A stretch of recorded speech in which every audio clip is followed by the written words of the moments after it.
ಚನ್ನಪಟ್ಟಣ ಶಿಗ್ಗಾವಿ ಸಂಡೂರಿನಲ್ಲಿ ಬಿರುಸಿನ ಮತದಾನ ನಡೀತಾ ಇದೆ. ಚನ್ನಪಟ್ಟಣ ಕ್ಷೇತ್ರದಲ್ಲಿ 48.15% ಮತದಾನವಾಗಿದೆ.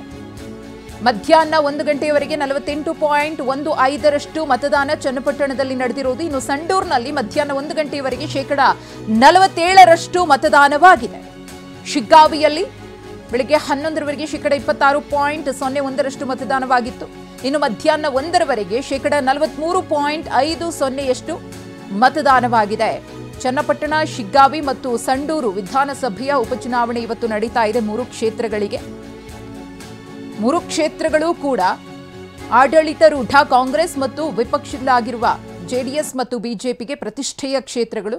ಚನ್ನಪಟ್ಟಣದಲ್ಲಿ ಮಧ್ಯಾಹ್ನ 1 ಗಂಟೆಯವರೆಗೆ 49.15% ಮತದಾನವಾಗಿದೆ. ಇದು ಚನ್ನಪಟ್ಟಣದಲ್ಲಿ ಮಧ್ಯಾಹ್ನ 1 ಗಂಟೆಯವರೆಗೂ ಕೂಡ ಎಷ್ಟು ಪರ್ಸೆಂಟೇಜ್ ವೋಟಿಂಗ್ ಆಗಿದೆ ಅಂತ ಹೇಳಿ. ಇನ್ನು ಸಂಡೂರಿನಲ್ಲಿ 47% ವೋಟಿಂಗ್ ಆಗಿದೆ.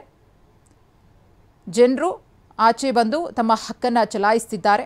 ಇನ್ನು ಶಿಗ್ಗಾವಿಯಲ್ಲಿ ಮಧ್ಯಾಹ್ನ 1 ಗಂಟೆಯವರೆಗೆ 43.50% ಮತದಾನವಾಗಿದೆ. ಬೆಳಗ್ಗೆ 7 ಗಂಟೆಯಿಂದಲೇ ಮತದಾನ ಪ್ರಕ್ರಿಯೆ ಆರಂಭ ಆಗಿದೆ. ಮಹಿಳೆಯರು ಹೆಚ್ಚಿನ ಸಂಖ್ಯೆಯಲ್ಲಿ ಬಂದು ತಮ್ಮ ಹಕ್ಕನ್ನು ಚಲಾಯಿಸುತ್ತಿದ್ದಾರೆ. ಇನ್ನು ವಯನಾಡು ಲೋಕಸಭೆ ಕ್ಷೇತ್ರಕ್ಕೆ ಉಪಚುನಾವಣೆ ನಡೀತಾ ಇದೆ. ವಯನಾಡಿನಲ್ಲಿ 40% ವೋಟಿಂಗ್ ಆಗಿದೆ. ಇನ್ನು ಜಾರ್ಖಂಡ್ನಲ್ಲೂ ಕೂಡ ಮೊದಲ ಹಂತದ ಮತದಾನ ನಡೀತಾ ಇದೆ. 46.25% ಮತದಾನವಾಗಿದೆ. ಇದು ಎಲ್ಲೆಲ್ಲಿ ಚುನಾವಣೆ ನಡೀತಾ ಇದೆಯೋ ಅದಕ್ಕೆ ಸಂಬಂಧಪಟ್ಟಂತಹ ಮಾಹಿತಿ.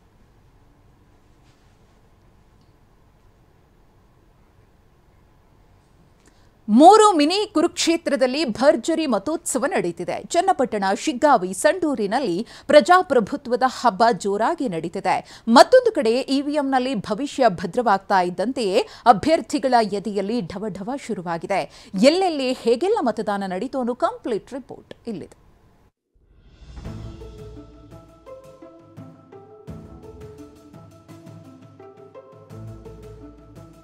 ಬಿರುಸಿನ ಮತದಾನ. 3 ಮಿನಿ ಕುರುಕ್ಷೇತ್ರದಲ್ಲಿ ಭರ್ಜರಿ ಮತೋತ್ಸವ. ಜನಪ್ರತಿನಿಧಿಗಳನ್ನು ಆಯ್ಕೆ ಮಾಡೋ ಮತದಾನದ ಹಬ್ಬದ ಸಂಭ್ರಮ.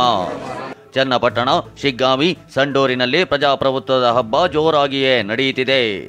ಚಕ್ಕರೆಯಲ್ಲಿ ಸಿಪಿ ಯೋಗೇಶ್ವರ್ ಮತ ಚಲಾಯಿಸಿದ್ರೆ, ಶಿಗ್ಗಾವಿಯಲ್ಲಿ ಬೊಮ್ಮಾಯಿ, ಸಂಡೂರಿನಲ್ಲಿ ಕೈ ಅಭ್ಯರ್ಥಿ ಅನ್ನಪೂರ್ಣ ತುಕಾರಾಮ್ ಹಕ್ಕು ಚಲಾಯಿಸಿದ್ರು.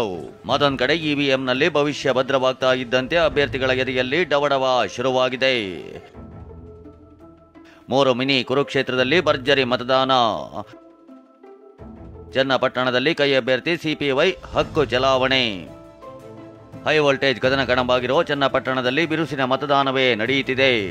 ಎನ್ಡಿಎ ಅಭ್ಯರ್ಥಿ ನಿಖಿಲ್ ಕುಮಾರಸ್ವಾಮಿ, ಕಾಂಗ್ರೆಸ್ ಅಭ್ಯರ್ಥಿ ಯೋಗೇಶ್ವರ್ ಮಧ್ಯೆ ಟಫ್ ಫೈಟ್ ನಡೆಯುತ್ತಿದೆ. ಚನ್ನಪಟ್ಟಣ ಕ್ಷೇತ್ರದಲ್ಲಿ 276 ಮತಕೇಂದ್ರ ಸ್ಥಾಪನೆ ಮಾಡಲಾಗಿದೆ. ಸ್ವಗ್ರಾಮ ಚಕ್ಕರೆಯ ಮತಗಟ್ಟೆಯಲ್ಲಿ ಪತ್ನಿ ಜೊತೆ ಆಗಮಿಸಿ ಯೋಗೇಶ್ವರ್ ಮತ ಚಲಾಯಿಸಿದ್ರು.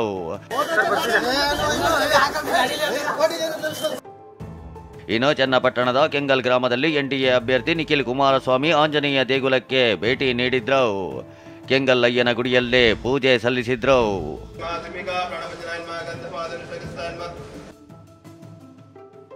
ಚನ್ನಪಟ್ಟಣದ ಮತಗಟ್ಟೆ ಸಂಖ್ಯೆ 62 ಹಾಗೂ 63ರ ಬಳಿ ಕಾಂಗ್ರೆಸ್ ಮತ್ತು ಜೆಡಿಎಸ್ ಕಾರ್ಯಕರ್ತರ ಮಧ್ಯೆ ಗಲಾಟೆ ನಡೆಯಿತು.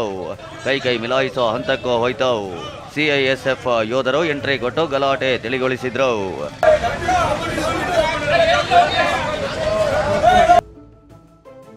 ಶಿಗ್ಗಾವಿಯಲ್ಲಿ ಸಂಸದ ಬಸವರಾಜ ಬೊಮ್ಮಾಯಿ ಮತದಾನ.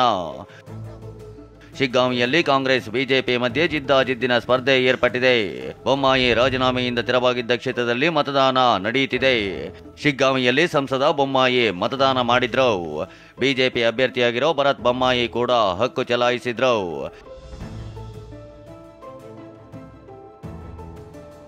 ಇನ್ನು ಮತದಾನಕ್ಕೂ ಮುನ್ನ ಬಿಜೆಪಿ ಅಭ್ಯರ್ಥಿ ಭರತ್ ಬೊಮ್ಮಾಯಿ ಟೆಂಪಲ್ ರನ್ ಮಾಡಿದ್ರು. ಹುಬ್ಬಳ್ಳಿಯ ಅಶೋಕನಗರದಲ್ಲಿರೋ ಆಂಜನೇಯ ಸ್ವಾಮಿಗೆ ಪೂಜೆ ಸಲ್ಲಿಸಿದ್ರು. ಶಿಗ್ಗಾವಿಯಲ್ಲಿ ಕಾಂಗ್ರೆಸ್ ಅಭ್ಯರ್ಥಿ ಯಾಸಿರ್ ಖಾನ್ ಪಠಾಣ್ ಮತದಾನ ಮಾಡಿದ್ರು. ಮಾಮ್ಲೆ ದೇಸಾಯಿ ಶಾಲೆ ಮತಗಟ್ಟೆ ಸಂಖ್ಯೆ 104ರಲ್ಲಿ ಕುಟುಂಬ ಸಮೇತರಾಗಿ ವೋಟ್ ಹಾಕಿದ್ರು.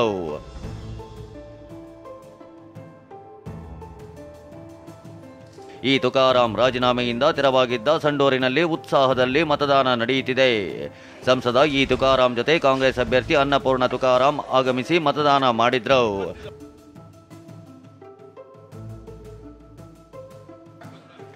ಇನ್ನು ಸಂಡೂರಿನಲ್ಲಿ ಚುನಾವಣಾ ಸಿಬ್ಬಂದಿಯೊಂದಿಗೆ ಮತದಾರ ಕಿರಿಕ ಮಾಡಿರೋ ಘಟನೆ ನಡೆಯಿತು. ಜನತಾ ಕಾಲೋನಿಯ ಮತಗಟ್ಟೆ ಕೇಂದ್ರದ ಬಳಿ ಕುರ್ಚಿಗಾಗಿ ವಾಗ್ವಾದವೇ ನಡೆಯಿತು. ಒಟ್ಟಾರೆಯಾಗಿ ರಾಜ್ಯದಲ್ಲಿ 3 ವಿಧಾನಸಭಾ ಕ್ಷೇತ್ರಗಳಲ್ಲಿ ಉಪಚುನಾವಣೆ ಮತದಾನ ನಡೆಯುತ್ತಿದೆ. ಭರ್ಜರಿ ರೆಸ್ಪಾನ್ಸ್ ಸಿಕ್ಕಿದ್ದು ಸಂಜೆ 6 ಗಂಟೆಯವರೆಗೆ ಮತದಾನ ನಡೆಯಲಿದೆ. Bureau report, TV9.